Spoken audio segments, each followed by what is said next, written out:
Welcome again to Alol News. This is the roundup of top news stories around the world. The head of the European Parliament said during a visit to Kiev on Friday that the people of Europe stands with Ukraine and will help rebuild its towns and cities after the war with Russia. Roberta Metsola, who took over as European Parliament President in January, also said the Assembly would support Ukraine's effort to start the process of joining the European Union. The City of London Police, which has been investigating the Lapsus hacking group, said on Friday it had charged two teenagers with cyber offences. A 16-year-old and a 17-year-old were charged with unauthorized access to computer with intent to impair the reliability of data, fraud by false representation, and unauthorized access to a computer with intent to hinder access to data. So far, there have not been any statements made by the teenage hackers. There was a huge fire late on Friday in one of the biggest markets in Somaliland capital Hargeisa. The Wahen market is used for over 100 shops. Although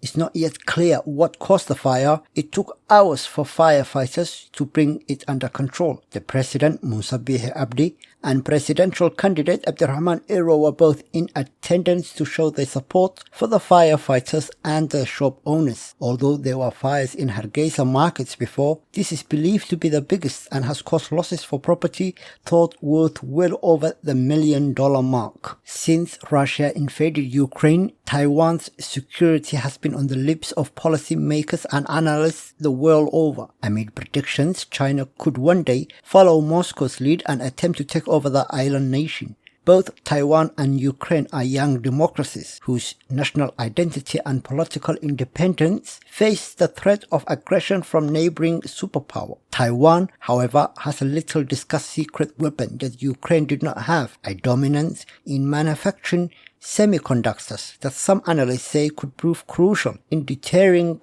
an invasion by Beijing. An invasion of Taiwan could trigger unprecedented global economic fallout due to the island's position as arguably the most vulnerable single point of failure in the technology value chain. Taipei's Silicon Shield makes the stakes especially high for China. While Chinese President Xi Jinping has pledged to reclaim the self-ruled island by force if necessary, Beijing relies heavily on Taiwan's technology to power key industries that is banking on to double its gross domestic product by 2035. That is all now from Alol International News. Thank you for watching.